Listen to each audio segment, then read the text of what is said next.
What are we doing today? CSR. God is dope. God is dope. Yes. Hey, y'all know me. Yeah. Turn that TV on. I don't have video presentation. Soon.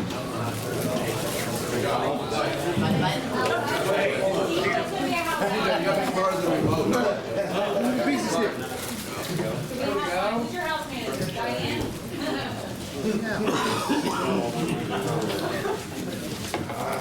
There he is.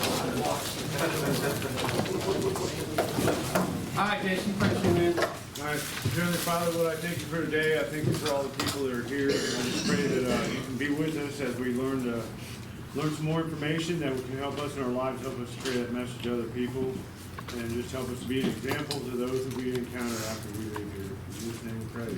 Amen. So guys, we went through a pretty extensive 2 last week, probably a little bit more than I used to do, and I'm going to continue to do a little bit. We're going to close 2 today. Hopefully get 3 and maybe possibly get into some resentments. But I just there's a lot of stuff in we agnostics that I've read, and it make a lot more sense to me now that I've had some sobriety and my balance, work these steps and everything else, and I really like to share it. It might sound like Chinese to you right now, but at a certain point in time, hopefully it'll sound the same as it sounds for me now. So we're going to go through a little review real quick. We're just going to start off like this. 2 questions, right? Why can't I stop? Right. Well, we're going to go with that one first. Well, I guess I'll put this one up here. And why can't I stop starting? Anybody ever ask themselves that while they're out there, man? Maybe not exactly like that, but just feel like, I mean, I literally... What am I doing? Huh? What am I doing? Yeah, I can literally remember having a needle bar and be like, why am I doing this, man? Why am I still doing this? Why can't I get away from this? Right? And it just kind of becomes so hopeless. Like I thought at some point in time in my life, before everything went south for me, well, it was going south a while, but before I got up here, there's so many times like, dude, I'm going to be a junkie the rest of my life. Yeah. I mean, I can't imagine living any other life. You know what I'm saying? So yeah, so why can't I stop once I start, guys? Because you got an allergy. So it tells me in the big book on page XXVIII, right? Men and women drink essentially because they like the effect produced by alcohol, right? Not only do I like alcohol, but I like drugs too. I like doing more and more and more, and that's what it says. So we have a twofold illness, right? Mind and body. Okay, and it's real clear that they think our mind, or our bodies are just as sick as our minds are, right? And that's because you guys just said an allergy. We went over that, what, week 1? What happened with the allergy? Once you want on the first one, you want more and more and more. Right, so they call it a manifestation in the big book, but it's also a symptom or a side effect of that substance, foreign substance you have an abnormal reaction to when you put it in your body, right? And so what it says is our symptom or our side effect or manifestation is a phenomenon of craving, which is classified as a physical craving now, okay? That tells me if I take 1 shot of tequila, what happens? I want another I want more and more, and it just gets worse and worse. And I can relate that. So this is what this looks for me. I don't know what it looks like for you guys, but you know, I can smoke a little bit of weed, then I get thirsty. Once I get thirsty, I start drinking them Coronas. Once I start drinking Coronas, I'm gonna drink too many of them because what happens when I drink? More and more and more. And then I'm gonna end up shooting dope and stealing stuff and probably getting arrested, and you guys know the story, right? Yeah? Yeah. Okay. So once that happens, this is, they call it a spree, well-known stage of a spree. So a couple of my well-known stages are divorce, charges, broken hearts, loss of everything I own, right? And so once I get caught up by the police, because that's the only thing that's ever stopped me, I emerge remorseful from that jail, don't I? With what? I got that guilt, that shame, right? Y'all feel me on that, huh? Never gonna do it again. I'm never gonna do it again, that's right. Firm resolution. Wholehearted. We learned last week, we also learned last week. Guys, getting you out of here. What is also our firm resolution? We learned this last week. We're gonna get Blueberry Mountain. No, think about it. What do we say? What are some reasons we get sober for? Kids. There you go. Human resources, right? Okay. So we got kids, and we got POs, and we got AA, and we got all these things, right? I literally remember going, I'm gonna go to church, I'm gonna go to AA, I'm gonna go do these stuff with my kids, right? All good reasons. Does everybody have the same firm resolution they had while they're sitting in jail or human resources they do now? Same thing? We all got kids, right? But they don't have what? The power needed to keep us sober. We might get sober, but they don't have the power to keep us sober, right? And why is that? Because we got Obsession. Obsession. Thought or idea more powerful than any other thought or idea. Never stands reason and is always alive, right? And so once I get restless, irritable, and discontent, I want what? easy comfort. Okay. Ease and comfort. We gotta market a bourbon called Ease and Comfort, man, and all the profits go to recovery. You think so? I'm telling you that. I'm telling you, Ease and Comfort, man. Get old this Ease and Comfort. That's right. So in week one, we identify the problem, which means we are what? Powerless. But you gotta make it non. Life is what? Unmanageable. Okay. So what do we need in our life, dog? Power and manageability, right? Where do we get that at? We need power. Right? We get that from God. For a consent, or what I wrote it down here. Hold on. Solution. Power greater than myself, right? Alright, so we're going to continue with that right now. Let's go to page XIV.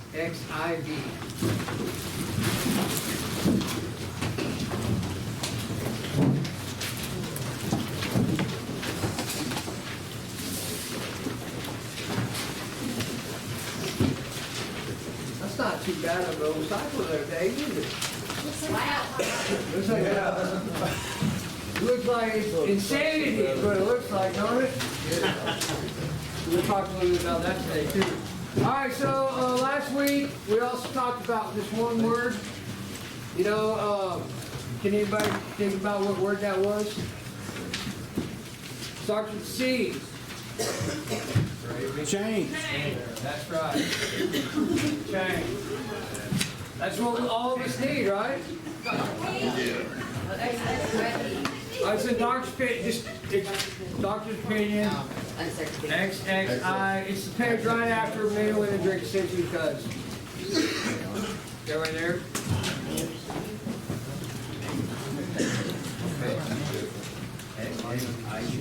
You need XXIX? Maybe that's what it is. My numbers.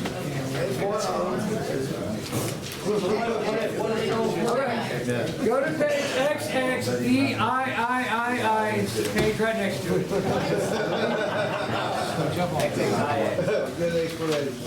How about that? Does that work? Yep. All right, so I'm going to read this part right up. Right before, it says, this is repeated over and over unless a person can experience an entire psychic change. And we're going to yell out change today, guys. We're going to talk about it a lot. So, there's little hope for his recovery. So we're looking for change, right? Later in the book, it tells me that the main problem centers in my mind, right? And so, as long as I don't do what, this don't happen. Change. If I don't drink, there's no allergy, there's no phenomenon of craving, there's no spree, There's none of this me, murder, remorseful, or doubt, or full of guilt. There's no firm resolutions. There's just this left, right? This is the mind part. As soon as the body part's done, though, it's a wrap, right? Okay. Next paragraph down says, on the other hand, and strange as it may seem to those who do not understand, once a psychic change has occurred, the very same person who seemed doomed and who had so many problems he despaired of ever solving them, suddenly finds himself easily able to control his desire for alcohol. The only effort necessary being that required to follow simple rules. That sounds like some hope right there for people like me, huh? If you're anything like me, that's good to know that there's some hope out there. All right, page 49.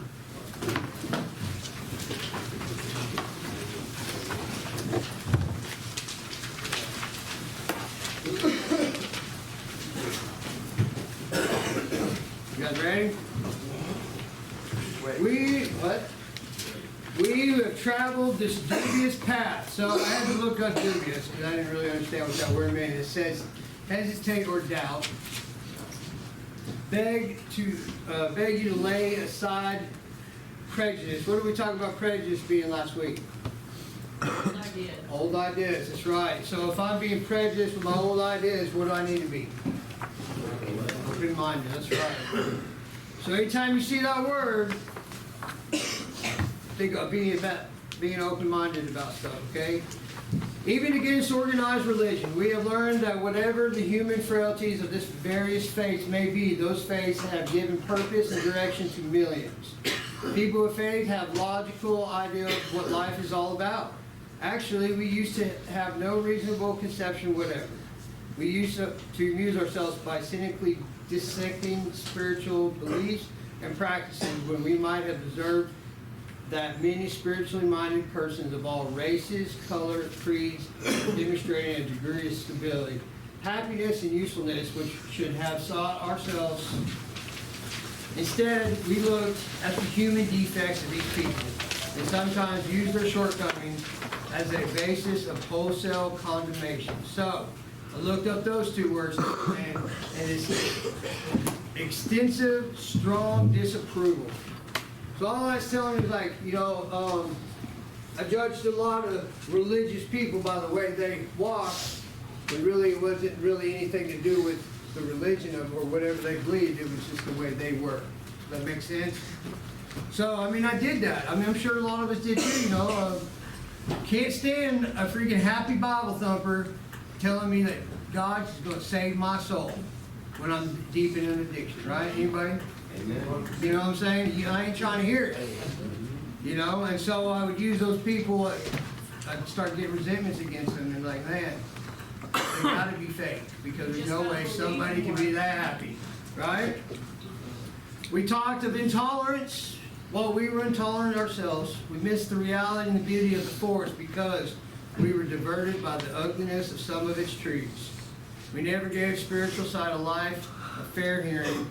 In our personal stories, you will find a wide variation in the way each teller approaches and conceives of the power which is greater than himself. Whether we agree with the particular approach or conception seems to make little difference. Experience has taught us that these matters about which, for our purpose, we need to not be worried.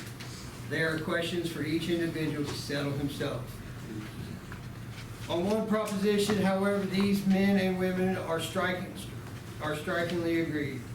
Every one of them gained access to and believes in a power greater than himself. This power has in each case accomplished the miraculous, the humanly impossible. As a celebrated American statesman put it, let's look at the record.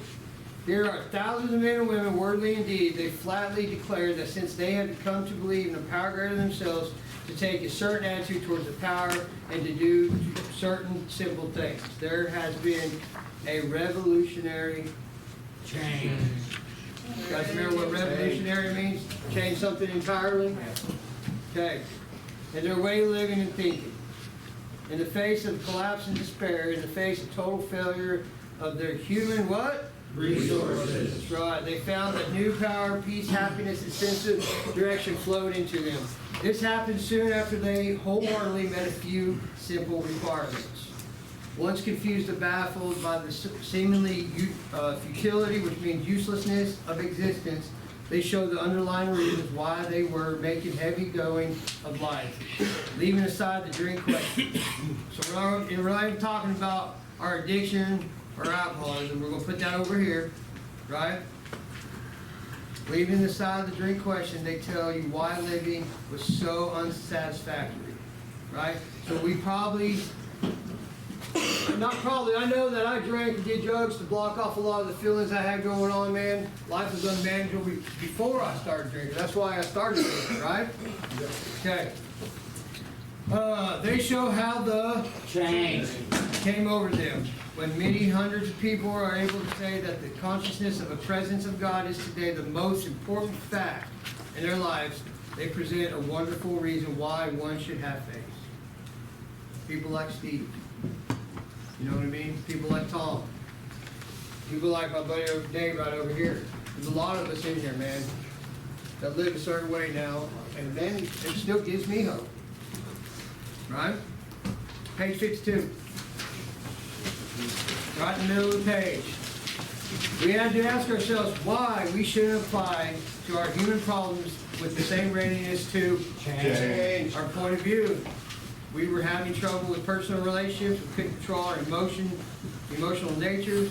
We were prey to misery and depression. Man, that sounds really familiar to anybody else? Yeah. We couldn't make a living. Yeah. We had a feeling of uselessness, and we were full of fear. We were unhappy.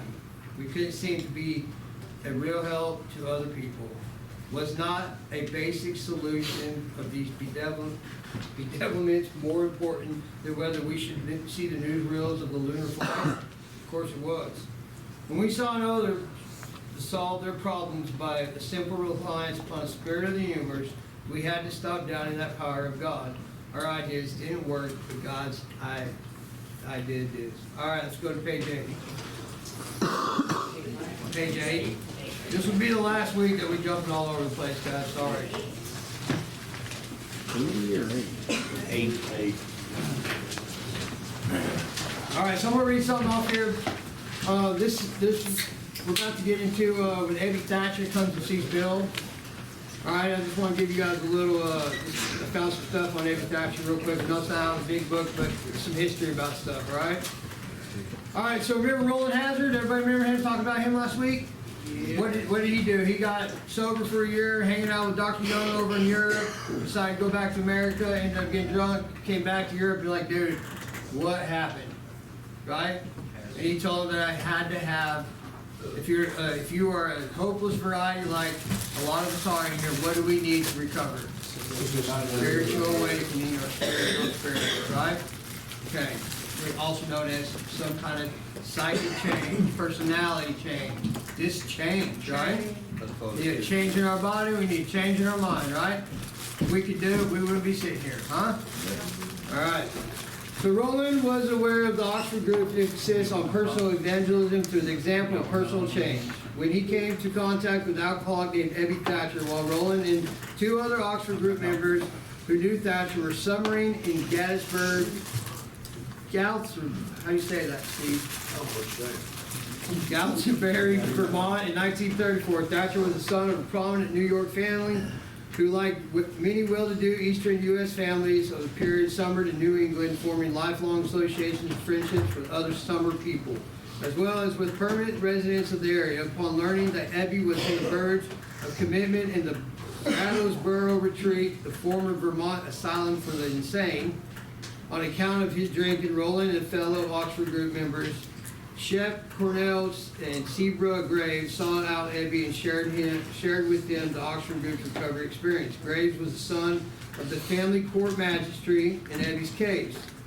Collins Graves was his name, and the Oxford group were able to arrange that Ebby's release into their care. This led Ebby to acceptance of the principles of the Oxford group and his own sobriety. Encouraged in the example of personal evangelism, Ebby later sought out an acquaintance of his own.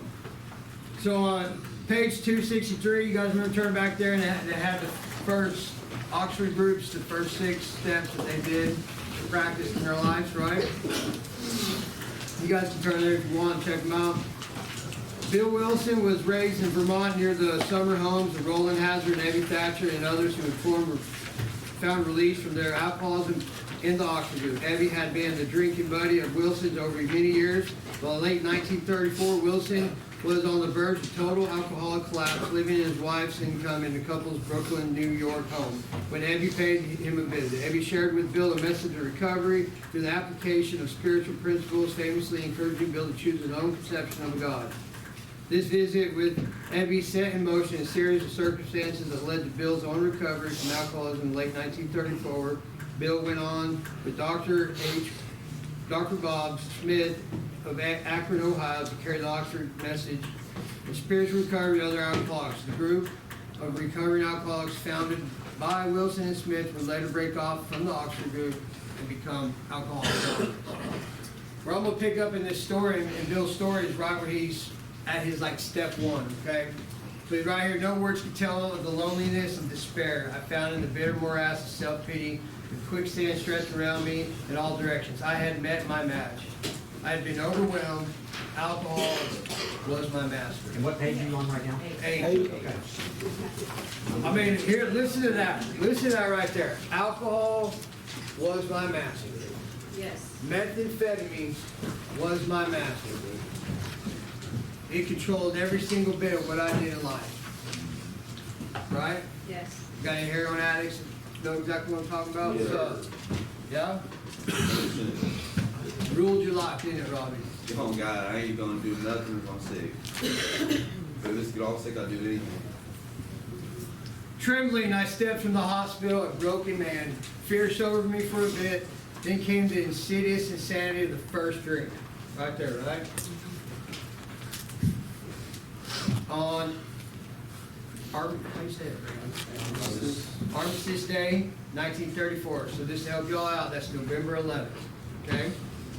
I was off again. Everyone became resigned to a certainty that I would have to be shut up or somewhere, and I would stumble along the miserable end. I went to that AA convention here in town this weekend. I was looking at some of the history that they had up there. I thought it was pretty, well, I don't know, it was cool, but, you know, Bill's brother-in-law paid for him to get in the first 2 times, and this is after the second time he did, and his brother refused to pay the 3rd time. I just thought that was pretty cool. Like, it was some pretty cool deal, I guess.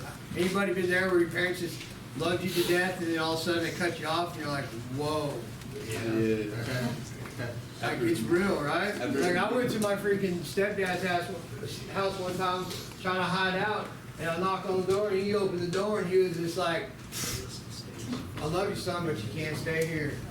That was a tough one, man. That hit me hard. I still went out and got high for a while, but it left me smart. You know what I mean? But That's what he did to me. Cut me off. we've all had to be cut off at some point in time, man. And most of it was out of love. That's right. You know what I mean? Oh, yeah. You don't believe it, bro. They're gonna tell you they're gonna cut you off multiple times. You're like, nah. And then when it happens, it's like, Yeah. well, let's kind of where Bill's at right now, okay? How dark is it before dawn? In reality, that was the beginning of my last debacle. I was soon to be catapulted into what I like to call the 4th dimension existence. To know happiness, peace, and usefulness. In a way of life that is incredibly more wonderful as time passes. One thing Bill does in this book, man, he really brings it real down. And then all right, here's the hope. You know what I mean? And we'll bring it right back down, and then he comes up with some more hope to keep us going, you know? So here's where Andy comes in. Near the end of that bleak November, so he got drunk on November 11th, okay? And we're now saying near the end of November. I sat drinking in my kitchen.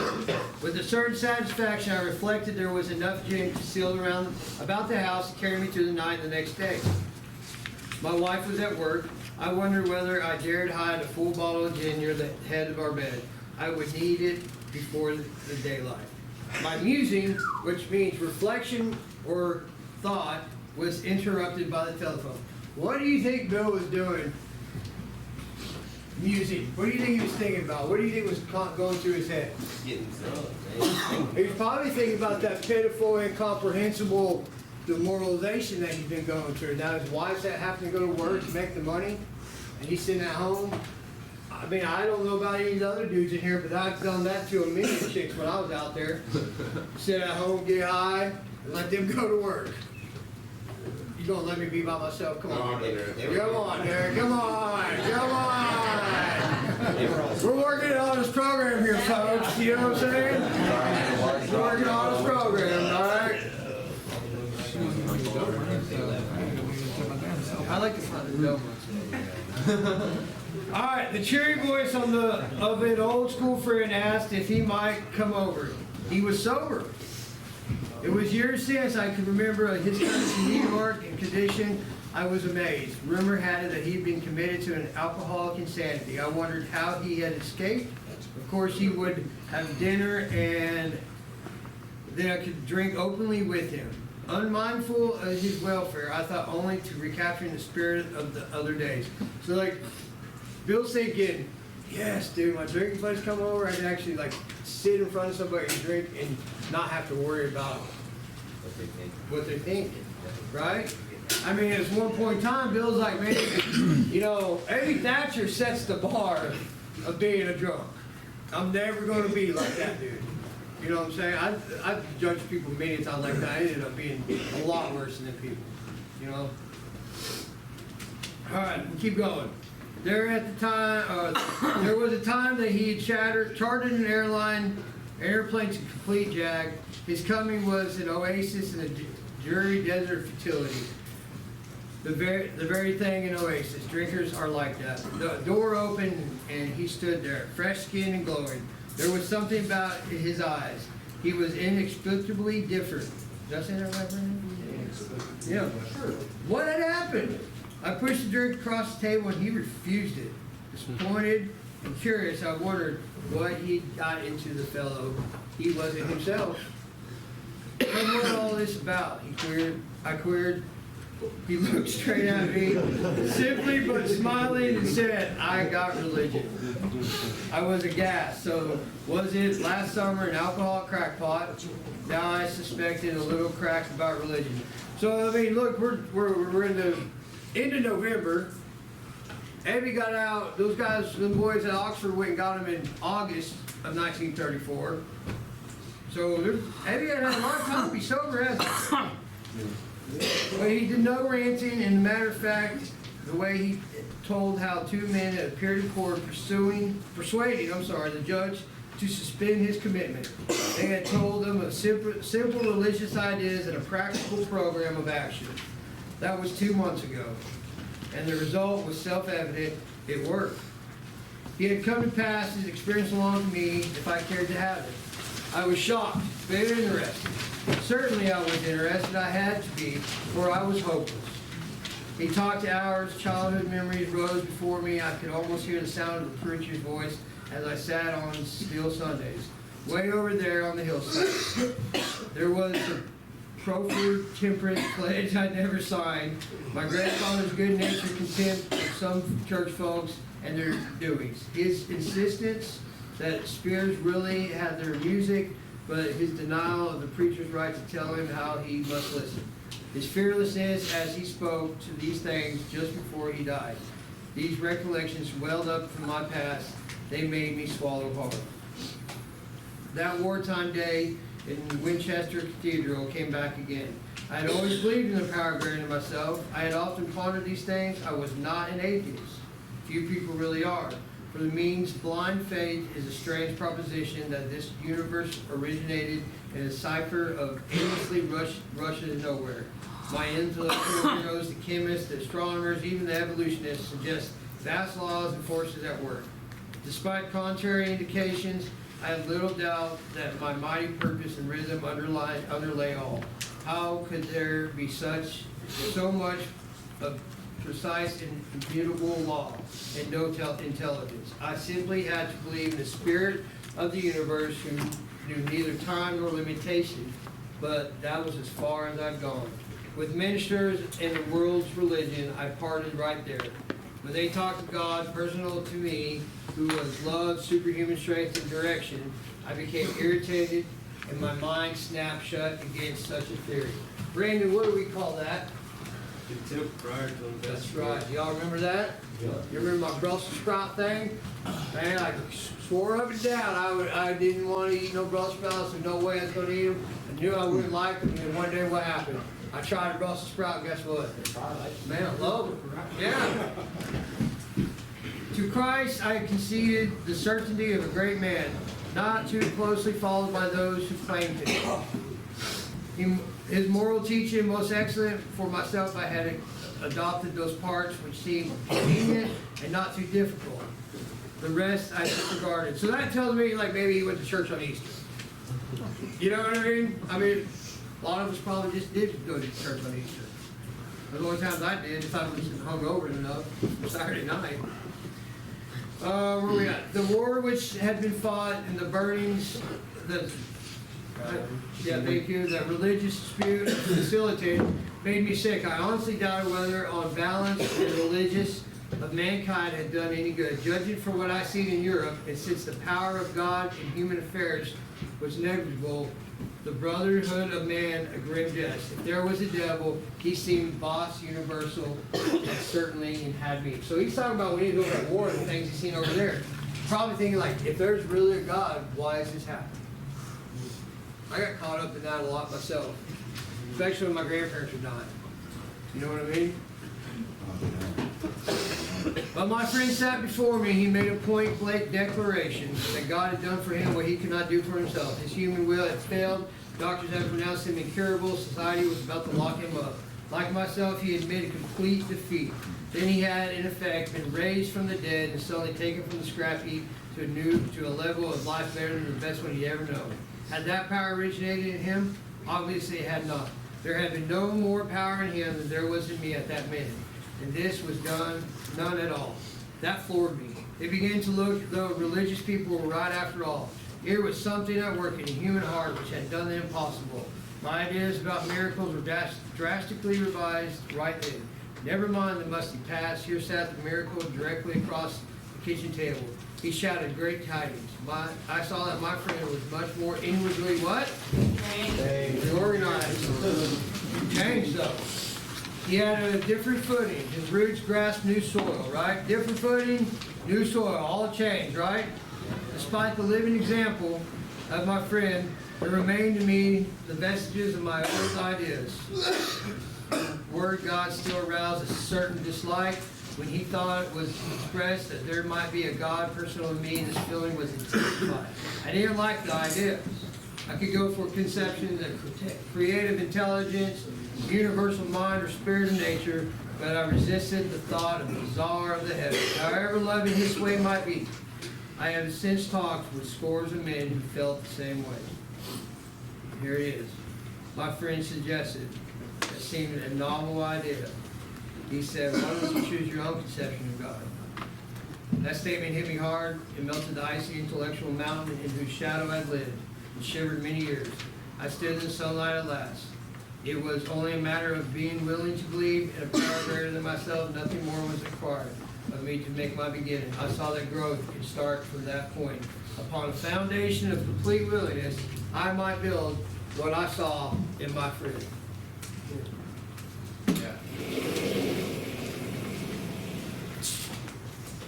Who here knows what a foundation is? Justin, you know a little bit about foundations? You gotta have it for what? Build on. Build on, that's right. So, it just told me that all I need is a foundation willingness, right? Good. Keep going. We're gonna keep on that same page. I might build what I saw in my friend. Would I have it? Of course I would. Thus was I convinced that God is concerned with us humans and, oh, I'm sorry, guys. Yeah, thus I'm convinced that God is concerned with us humans when we want Him enough. At long as last I felt, I believed. Scales of pride and prejudice fell from my eyes. The new world came into view. Page 47.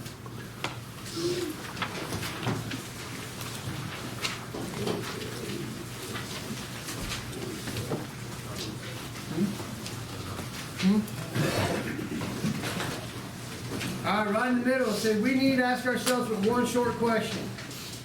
Do I now believe or am I willing to believe? That there is a power greater than myself. As soon as a man can say he does believe or is willing to believe, we empathetically assure him that he is on his way.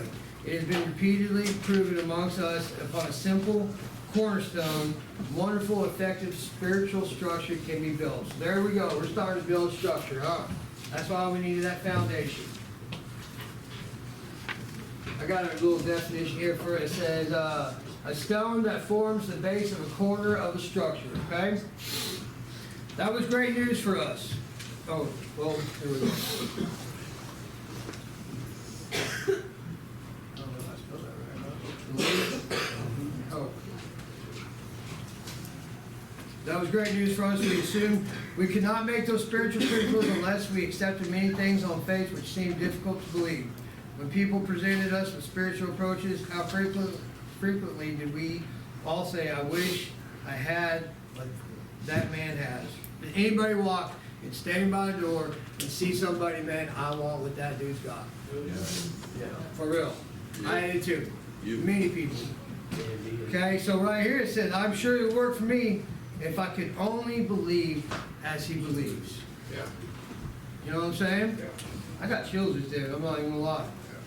I cannot accept as surely true that many articles on faith which are so plain to him. So, man, like, I've talked to a couple of people here recently, and I'm just like, you know, they're like, man, dude, everything's so, you know, like, I don't know how to say this, that sounds stupid, but it's like, me and Brady we got a great marriage. We got a lot of things that a lot of people want to get, and that our success, they start to measure, that's what they want, and then when they start not getting what we got, that's our success, you know what I mean? That's not gonna be what that looks like for you. And the only reason why we have what we have, guys, is because we did what this book suggested. That's just it, man. It says right here, we start to believe in hope. Hope turns to faith, and faith is not seeing, it's believing. We keep on going down to the bottom. Besides seemingly ability to accept much on faith, we often find ourselves handicapped with stubbornness, sensitiveness, and unreasoning old ideas. Many of us have been so touchy that the usual, even casual reference to spiritual things made us covered with hostility. This sort of thinking had to be abandoned. Though some of us resisted, we found a great difficulty in casting aside such feelings. Faced with alcoholic destruction, we soon became open-minded to spiritual matters as we tried to be on other questions. In this respect, alcohol was a great persuader. Was heroin a great persuader? Yeah. Fentanyl? Yeah. Methamphetamines? Yep. They'll beat you up, won't it? All right, let's go to page 53.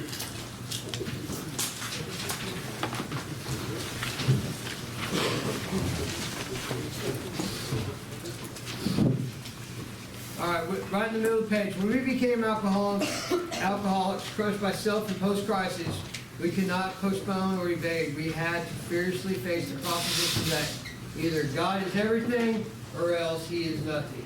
God is either he is or he isn't. What was our choice to be? Arrived at this point, we were squarely confronted with the question of faith. We couldn't duck the issue. Some of us had already walked far over the bridge, reaching towards the desired shore of faith. The outlines and the promise of new land had brought luster to the tired eyes and fresh courage to flagging spirits. Friendly hands had stretched out in welcome. We were grateful that the reason had brought us so far, but somehow we couldn't quite step ashore. We couldn't tell somebody about that one thing on our footstep. We got a car. We got a good job. All those things, man.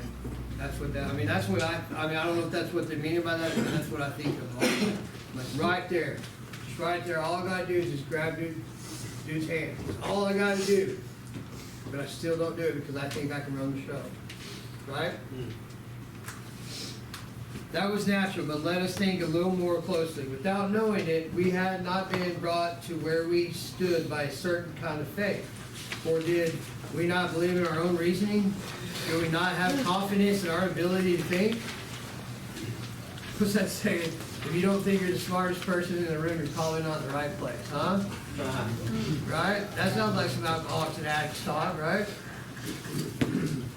Yes, we had been faithful, objectively faithful to God of reason, so in one way or another, we discovered that faith had been involved all the time.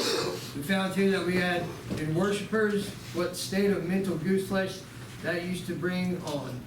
Had we variously worshiped people, sentiments, things, money, and ourselves. And then with a better motive, had we not worshipfully beheld the sunset, the sea, or the flower? Who of us had not loved something or somebody?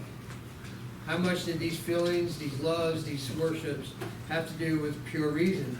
Little or nothing. We saw at last were not these things in tissue out of which our lives were constructed.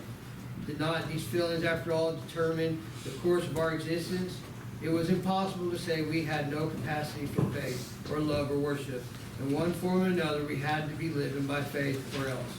So there's a lot of things I can think about that I had faith in. Which is crazy to think that if I had faith in this, why can't I have faith in a higher power? I mean, I had faith that no man was going to show up many times. Anybody else sold drugs and hey, man, in front of someone and they kept coming back? What did you have in them? Faith, right? Think of that, man. Think of like how much faith that we would put in something like that. But we got people sitting here saying, man, all you gotta do is have a mustard seed of faith, willingness. You know what I mean? But we just can't do it. Why can't we do it? Why can't we do it? Imagine life without it, without faith, for nothing left but pure reason. It wouldn't be life, but believed in life, of course we did. We cannot prove life in the sense that you can prove a straight line is the shortest distance between 2 points, yet there it was. Could we still say the whole thing was nothing but a mass of electrons created out of nothing, meaning nothing, rolling on the destiny of nothingness? Of course we couldn't. The electrons themselves seem more intelligent than that, at least so the chemist said. Hence we saw the reason isn't everything, neither is reason as most of us use it. Entirely dependable though it originated from our best minds. What about people who proved that man could never fly? Yet we had been seeing another kind of flight, spiritual liberation from this world. People who rose above their problems. They said God made these things possible and we only smiled. We had seen spiritual leads but liked to tell ourselves it wasn't true. My grandma always told me that with these jobs that I got blessed with, the vehicles, I mean the money, all these things that I had at one point in time, she would say, God did that for you. I'm like, I didn't do that for you, I did that for myself. You know what I mean? It broke her heart every time I said it, but I just did not believe that she believed. I mean, that part just reminds me of that, man. Like, before I got a conception of a higher power, before I was redeemed from everything that I'd done, before I feel the way I do now, I mean, I would listen to people talk about God with me, but really inside I was just like, I'm happy for you that you feel that way. I mean, that's the best way I can look at it. I just didn't believe that. Actually, we were fooling ourselves, for deep down in every man and woman child, the fundamental idea of God, it may be obscured by calamity, by pomp, by worship of other things, but in some form or another, it is there. For faith and power greater in ourselves is a miraculous demonstration of that power in human lives are facts as old as man himself. We finally saw that faith in some kind of God is a part of our makeup, just as much as feeling we have for a friend. Sometimes we had to search fearlessly, but he was there. He was as much a fact as we were. We found a great reality deep down within us. And last, analyze. Thank you. It is only there that he may found it was so with us. We can only clear the ground a bit if our testimonies help sweep away our old ideas or prejudice, enables you to think honestly, encourages you to search diligently within yourself. Then If you wish, you can join us on the broad highway with an attitude you cannot fail. This consciousness of your belief is sure to come to you. Page 57.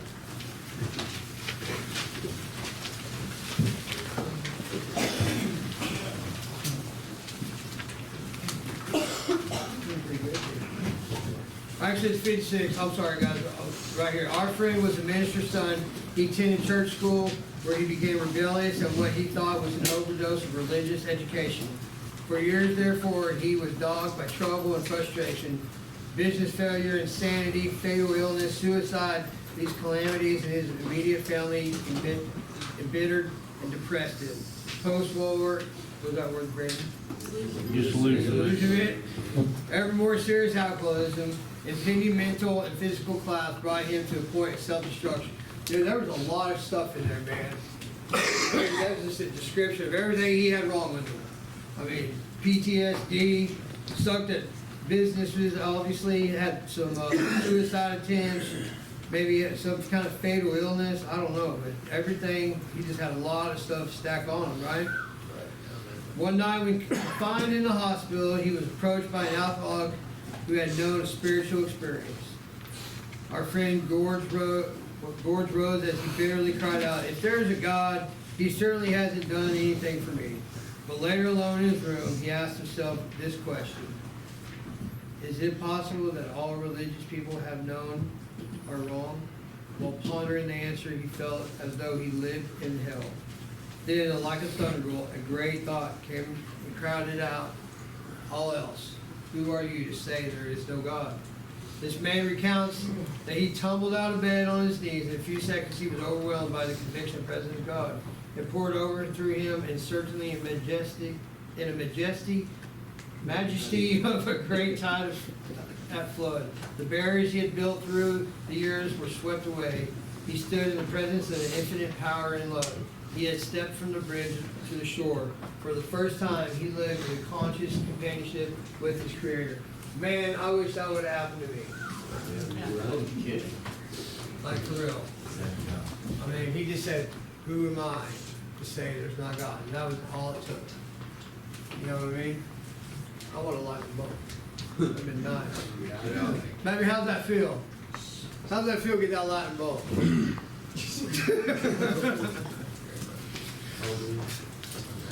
Thus was our friend's cornerstone fixed in place. No later, Vicissitude. thank you, has shaken it. An alcoholic problem has taken away. The very night, years ago, it disappeared, save for a few brief moments, and temptation, thought of drink has never returned. And at such a time of great revulsion has risen up in him, seemingly he could not drink even if he would. God restored his sanity. What this but miracle of healing, yet elements are simple. Circumstances made him willing to believe. He humbly offered himself to his Maker. Then he knew. Even so has God restored us all to our right minds. This man, the revelation was sudden. Some of us grow into it more slowly. That'd be me. But he has come to all who have honestly sought him. When we drew near, he disclosed himself to us. And that's step 2, guys. So let's smoke. Hey! All right, guys. I'm sorry that there was so much reading that, man. There's just some stuff in there that I read. And, I don't know, man. I guess God just told me to share it all. I know there's a little more in here to be read, but we're going to get into some step 3 here in a minute. Some other stuff is a little bit more entertaining. I just wanted to remind you that the spiritual principle behind step 2 is hope. And so really, where my faith really started with the program was just seeing other people like me that were once broken and hopeless as I was when I got to that other program over there. And seeing that's what gave me the faith that, man, if that can work for this person and they can get through what they did, I had faith that it could continue to do that for me. All right, and I had a lot of, I had charges that I had when I came up here, man. And that's really where it really came into light for me. That's God was doing for me what I couldn't do for myself.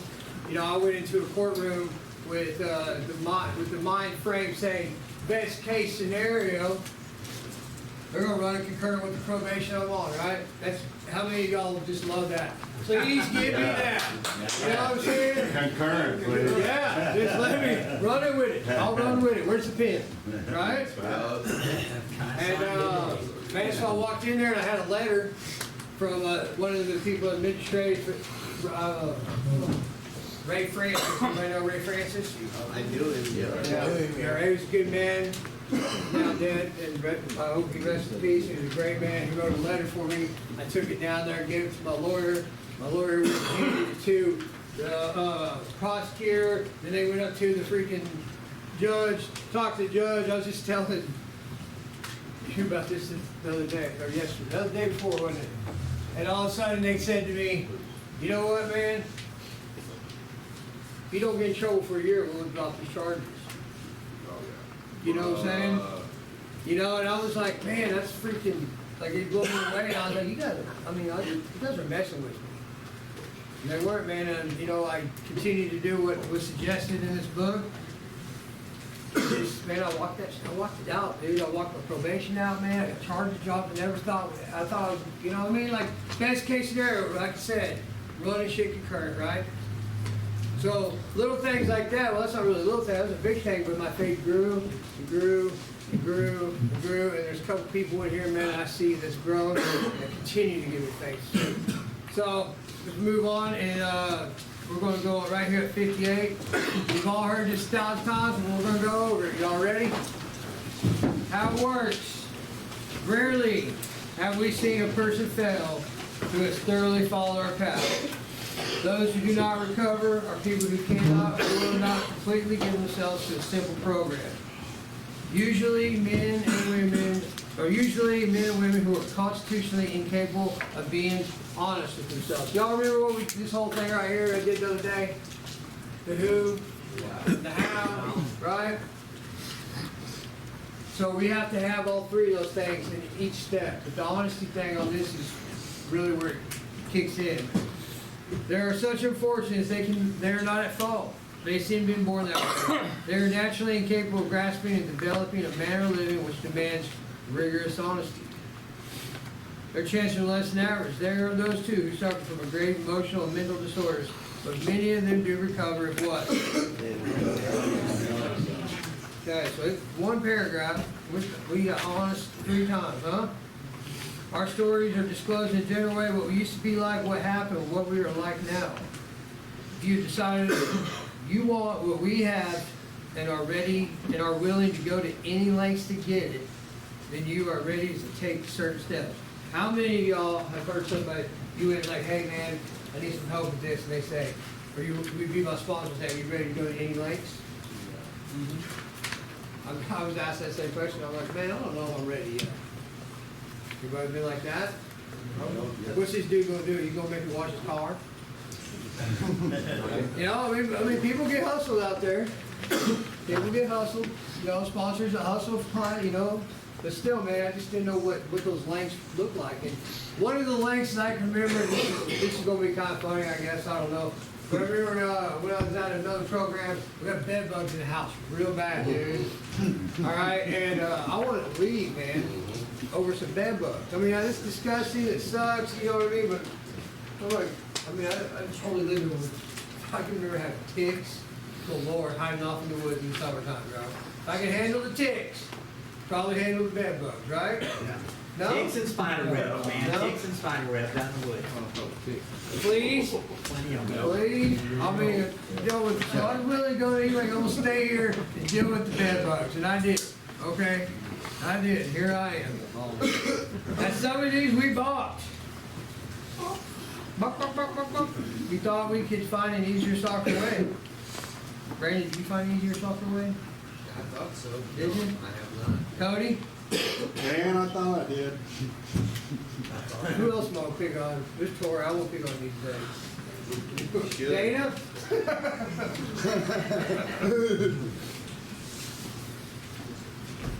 With all the earnestness at our command, we beg you to be fearless and determined from the very start.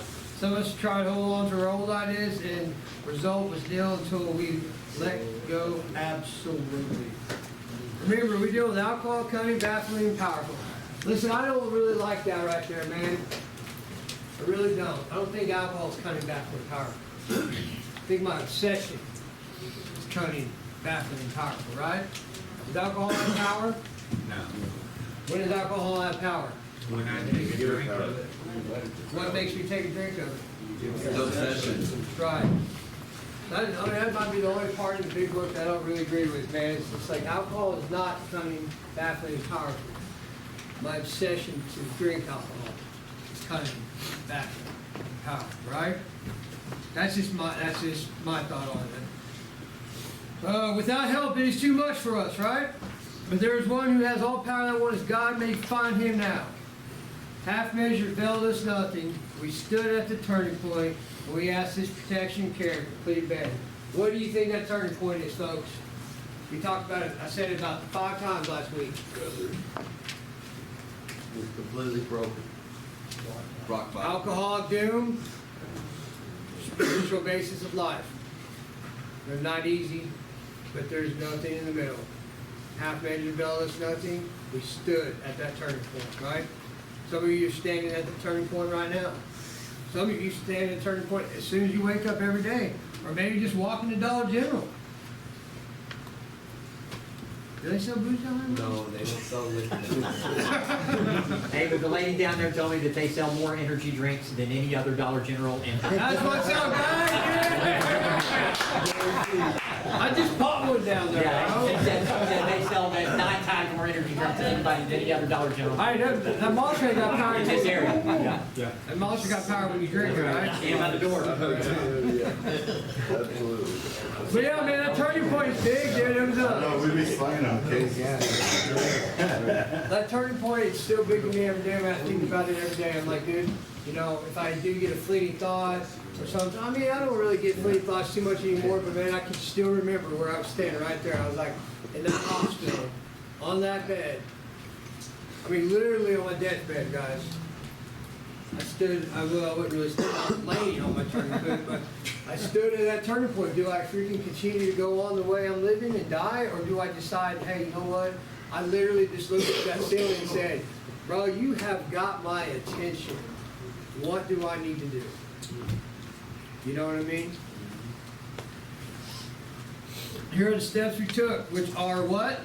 Suggested. These are by no means are these rules. Ain't nobody telling you you have to do nothing. If you're standing at that turning point, we suggest that you take these simple steps, right? As a program of recovery. 1, we admitted we were powerless over alcohol or addiction, and our lives have become unmanageable. What are we powerless from? Our allergies, right? What makes our lives unmanageable? Obsession. Okay. Step 2. Power grid. Restore us to sanity. So, why am I insane?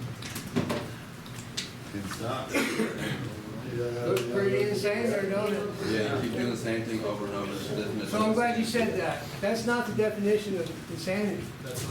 That's Einstein's theory of insanity. That makes a lot of sense for us alcoholics and addicts because we continue to do the same thing. It's going to be different this time. We're going to do it this time. I'm going to smoke meth instead of shoot meth. I'm going to drink beer instead of whiskey. Right? Right? We're gonna sell The it. definition of insanity is to have an unsound mind. So while this is going, this is what I'm saying, while all this is going on, I'm insane, right? And my human resources can't change me, right? Yep. And Skip can't change Skip. I don't have any other choice, right? So he said, came to believe. Well, I'm willing to believe at the beginning. That power greater than myself could restore me to sanity. Right? All right, let's turn the page. Many of us exclaim, what an order! I can't go through with it. Do not be discouraged. No one among us has been able to maintain anything like perfect adherence to these principles. We are not saints. What is the point? It is that we are willing to grow along spiritual lines. The principles we have set down are God's progress. We claim spiritual progress rather than spiritual perfection. I mean, that kind of lets us off the hook with some things, guys, but listen, if you lean on, like, look, if you keep doing the same thing, you keep screwing up, you're like, man, you know what? Progress, not perfection, right? I see a lot of people lean on that. It's not progress if you're not trying to do something to fix it. You gotta put that action into your life that this program offers to change what it is. And once, you look up and you screw up one day, I think one of these members that run around here, man, he put it perfectly in an AA meeting one time, and he was like, I like to think my higher power looks down on me and said, Lord, you really screwed it up, but you gave her hell. You know what I mean? You know what I'm talking about? Yeah. So we're not gonna do this perfect, man. I screw up on a daily basis. Brady, you screw up on a daily basis, right? Yeah. Let me find out my wife's been sleeping in my class. You know what I mean? No. Talk about that someone today. Huh? Tell him, Dugan. Nobody's perfect.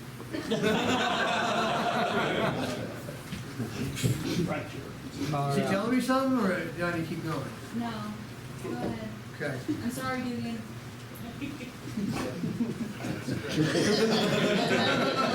My wife is Dugan's boss.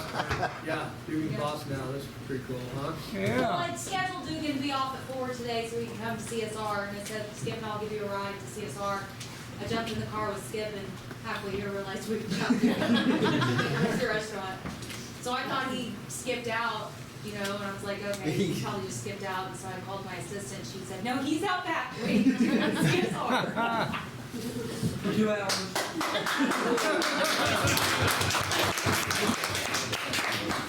You made it, Dugan. So yeah, guys, we're going to continue to screw this up all the time because that's we're humans, and that's what we do. Now we can beat ourselves up and keep screwing up, but if we are continuing to try to do better, and we work this program the best we can on a day-to-day basis, 24 hours at a time, we are sure to succeed in it. My failures of yesterday are my freaking improvements of today, right? Okay. Our descriptions of the alcoholic, the chapter of the agnostic, and the personal adventures before and after make clear 3 pertinent ideas. A, that we're alcoholics and not manage our own lives. Step 1, right? Yep. B, that probably no human powers could have relieved our alcoholism. Step 2, right? And that God could and would if He would stop. So what did step 2 say a minute ago? It said, we came to believe power greater ourselves. What? Could restore us to sanity. Now we're back over here and it said God could and would if He were stopped. It's always that. I love how Steve said that one thing one day. He said, He does not care what you call Him. He just wants you to call Him. Amen. You know what I mean? I hope some of that's hitting with some of you guys, all right? So we are officially done with step 2. We're going to move on to step 3 now.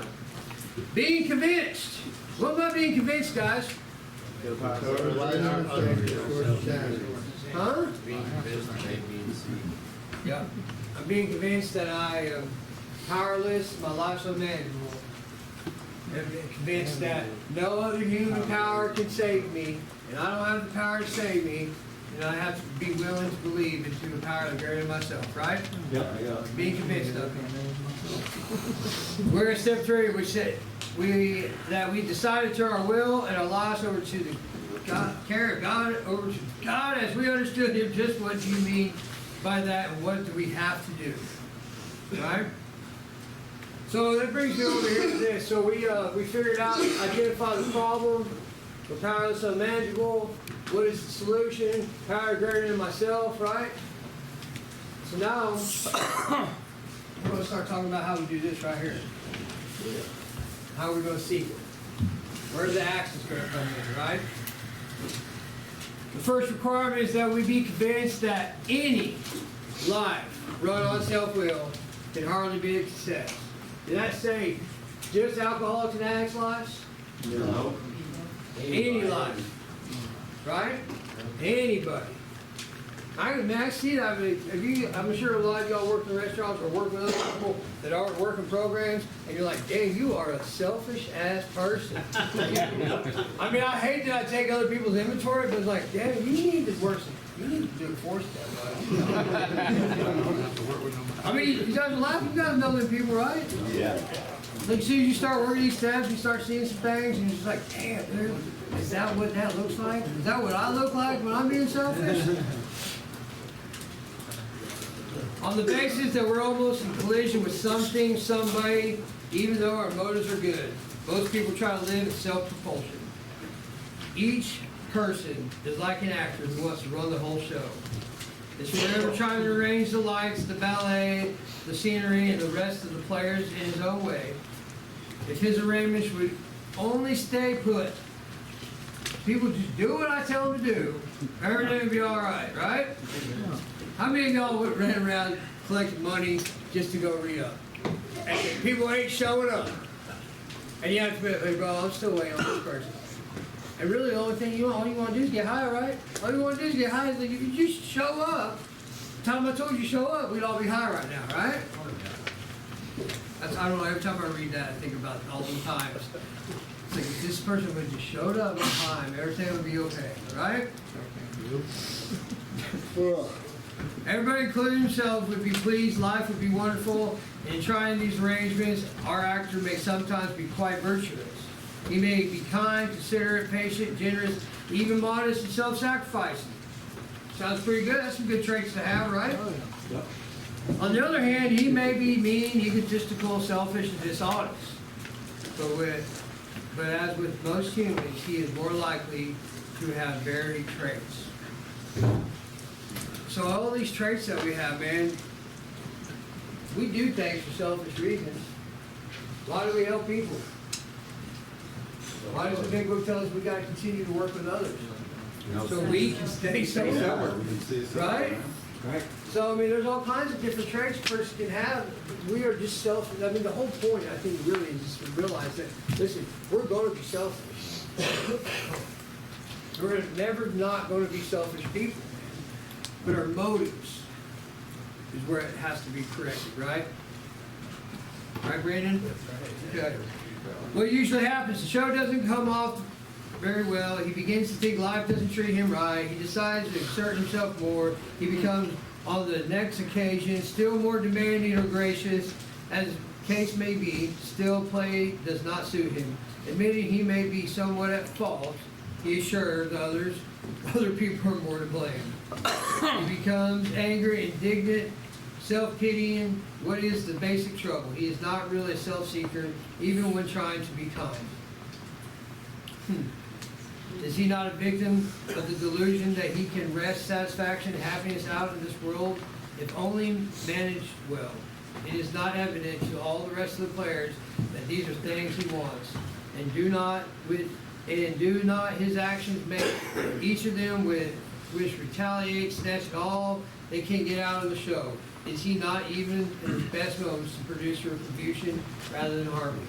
Our actor is self-centered, egocentric, as people like to call it nowadays. He is like the retired man who lows in the Florida sunshine in the winter, complaining about the sad state of the nation.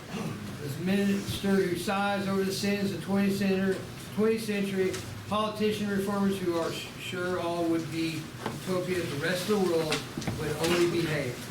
The outlaw safecracker who thinks society has wronged him, and the alcoholic who has lost all and is locked up. Whatever protestations are not most of us concerned with ourselves, our resentments, our self-pity. Here we go. Selfishness, self-centeredness, that we think is the root of all of our troubles, right? So where's the main problem center, guys? In our mind, right? Alright, so what happens, self is the root of all of it, okay? my way of thinking, the way I act, things I do to benefit Skip, right? Right. This selfishness and self-centered is driven by 100 forms of fear, self-delusion, self-seeking, and self-pity. We step on the toes of our fellows and they retaliate. Sometimes they hurt us seemingly without provocation, but invariably we find that sometime in the past we have made decisions based on self which later placed us in a position to be hurt. Anybody got any examples of that? Cody. Why are you always picking on Cody, bro?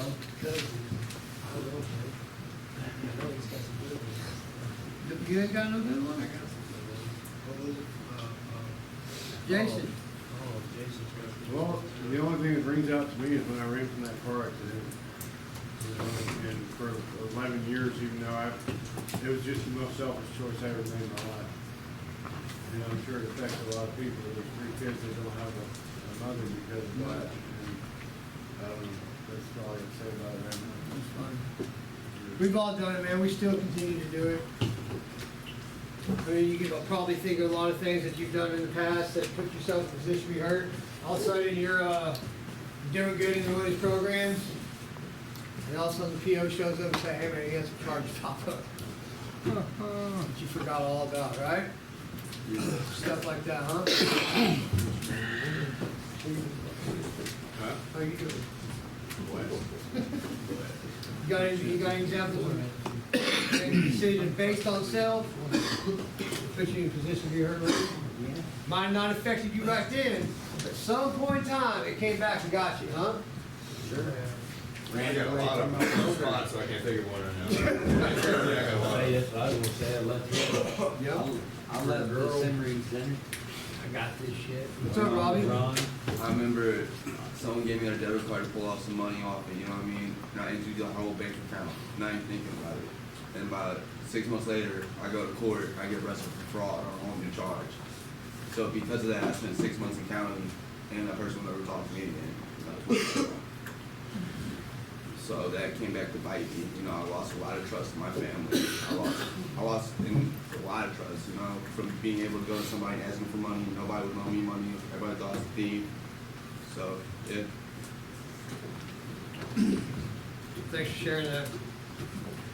We all got the gist of it though, man. I'm sure there's probably people, I probably made decisions today that's gonna put me in a position to be hurt later. Who knows? You never know. I still think Yeah, I really probably could have been studying for this class a little bit more than fishing today.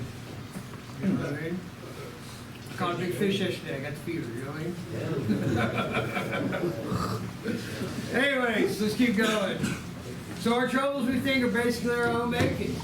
They arise out of ourselves. The alcoholic extreme example of self-will unright. So from the point when it said being convinced that any life run on self-will can hardly be a success, it just now said the alcoholic, right? Extreme example of self-will unright. Though he doesn't usually think so. About everything we alcoholics must rid of selfishness, we must or it kills us. God makes that possible. And there often seems no way entirely getting rid of self without his aid. Many of us had moral, philosophical convictions galore, but we cannot live up to them even though we would like to.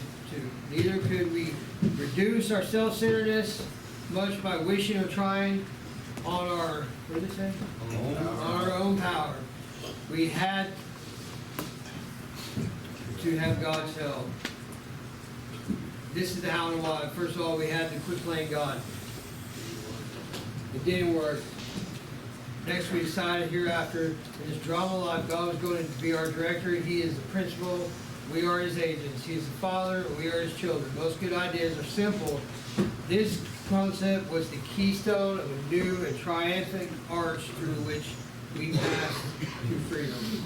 All right, guys, you know all about the St. Louis Arch, right? Yeah. Y'all know what a keystone is? Yes. You ever been to a rock building? It's got a big old doorway and there's a big old rock in there, Right right? there in the top of the metal. This is pretty much what Bill's talking about right here, man. We're gonna walk through this archway, right? To freedom, right? But what do we have to do? To get, what am I even doing? Way off that one. Wait, that's special right there. Okay? Here's our keystone right here, right? What do I gotta, what is he saying I gotta do, man? Make a decision. What is it? Make a decision. Make a decision, right? But you've been through a class or two with me, probably. So look at this. Am I willing to change, guys? That's what it is. We're going to talk about step 3 here. Am I willing to change? Do I believe that I can change? Right? So this is step 1 down here, right? Willing to admit, right? Step 2. Step 2 says I just have to be willing to believe. And all I can believe in is hope for myself. Now, something might happen for me like it's happened for other people, right? And all I gotta do here in step 3 is do what? Take a decision. I'm gonna make a decision to change. So when anybody in here, when they read step 3, they're like, man, I'm gonna turn my will and my life over to the care of God as I understood it. And you're just like, I don't even know what that looks like. Right? Yeah. I mean, if it tells me I'm powerless and I can't, my life's unmanageable, how am I going to have the power to do that?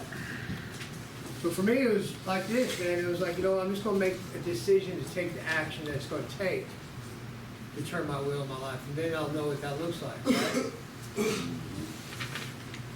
Yeah? So, our whole point, what sets us free more than anything? Honesty, right? Or truth. That's what I'm looking for. We gotta turn our obsession, that thought or idea, or a lot more powerful than any other thought or idea. We gotta turn it to the truth, right? And that's what we're gonna do in the 4th step and the rest of the steps. And then once that's in place, guess what happens? Like an easy comfort where? God, right? And that's what the program does for us, okay? All right, 3rd step, promises.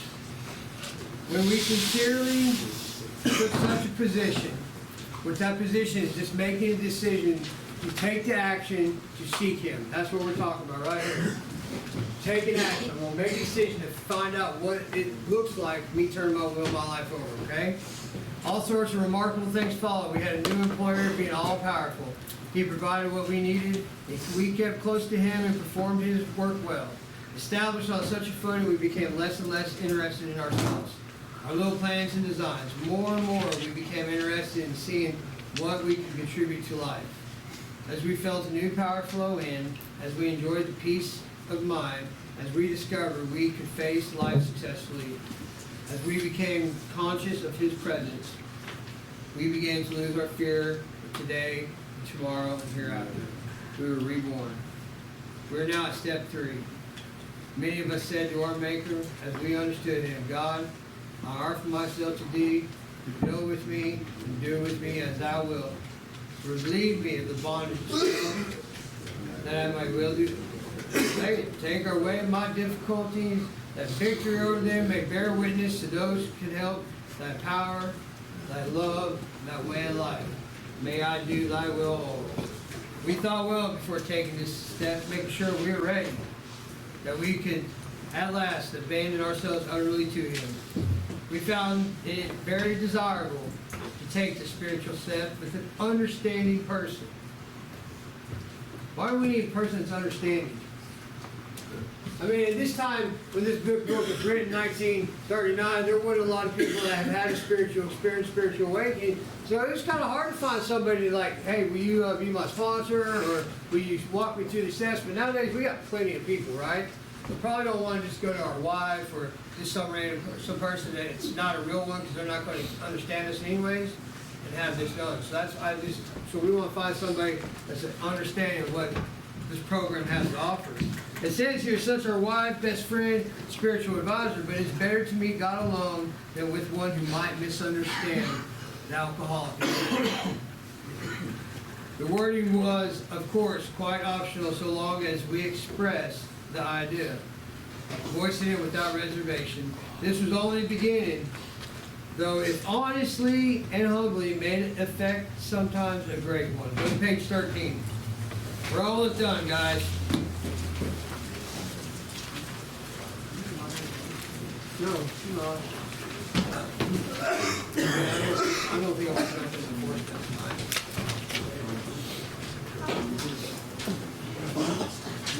All right, so over here it says at the hospital. Okay, Bill's story. He's talking about after Ed became a CM, he obviously got put into the hospital. I think it was Bill's sober date was 12/12/1934. Talked earlier, Ed became a CM in late November, so it must have been probably a couple weeks, 10 days or so. I don't know. They don't really be specific about it. It says at the hospital, I was separated from alcohol for the last time. Treatment seemed wise, for I showed signs of delirium and tremors. What does that sound like, guys? It's probably what? Withdrawals. Probably detoxing, right? Therefore, I mean that's what we want to get these people, man. That's what I mean. Literally, I was in that hospital, broken down, and I was pretty open-minded to something to help me out, right?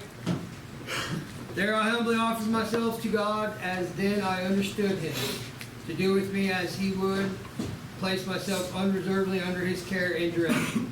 I admitted for the first time that of myself I was nothing. Without Him I was lost. I ruthlessly faced my sins and became willing to have my newfound friend take them away, root and branch. I have not had a drink since. My schoolmate visited me. I fully acquainted him with my problems and deficiencies. We made a list of people I'd hurt and toward whom I felt resentment. I expressed my entire willingness to approach these individuals. Admitting my wrong, never was I to be critical of them.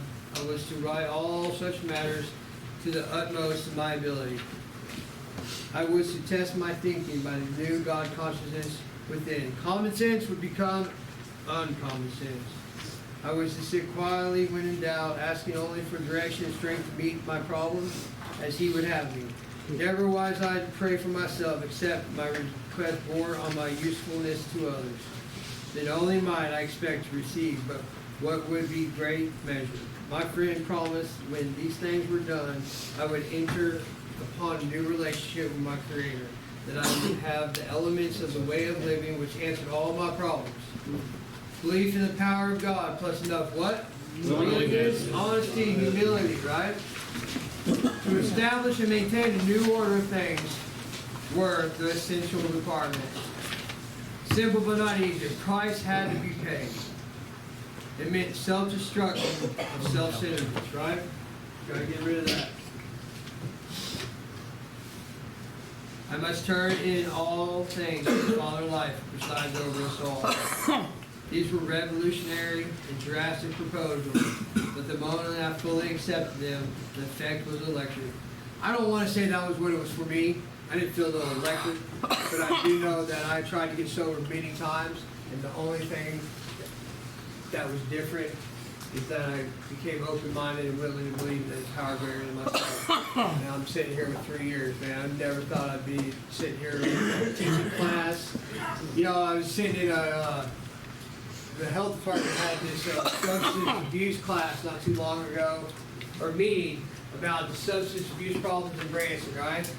We're sitting in there, and it was like the day after my sobriety birthday, and I was like, I was thinking back, man, October 5th and 6th, 2019, I'm just open to drug in the middle of the freaking summer, or not middle of summer, but it's still hot out, and here I am 3 years later, sitting at a meeting about substance abuse with the health department, man. It was kind of freaking crazy, man. The sense of victory followed such peace serenity I've never known. There was utter confidence. I felt lifted up as though the great clean wind of the mountaintop blew through through and through. God comes to most men gradually, but his impact on me was sudden and profound. For a moment, I was alarmed and called my friend the doctor to ask if I were still sane. He listened and wondered as I talked. Finally, he shook his head, saying, something has happened to you. I don't understand it, but you had better hang on to it. Anything is better than the way you were. The good doctor now sees many men who have such experiences. Let's go back to page 63.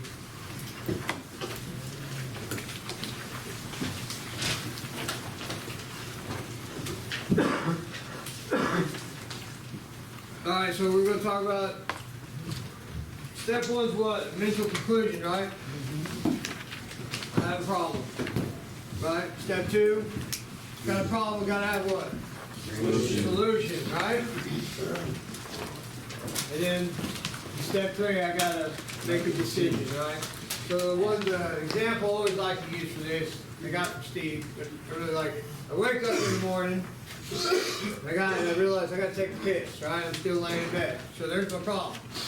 What am I going to do if I got to take a piss? What's my solution? Get right out of bed, take a piss, right? And all of a sudden I make that decision. All right, it's time to do this. What am I doing?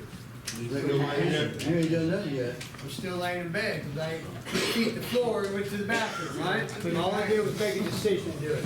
Same thing with 1, 2, 3. A lot of us get in these programs where we do what? 1, 2, 3. 1, 2, 3. There's no permanent recovery in the first 3 steps, guys. I beg every single one of y'all to be open-minded and make that decision to seek whatever that higher power looks like for you guys, okay? Thanks, guys. Have a good night. Peace, though.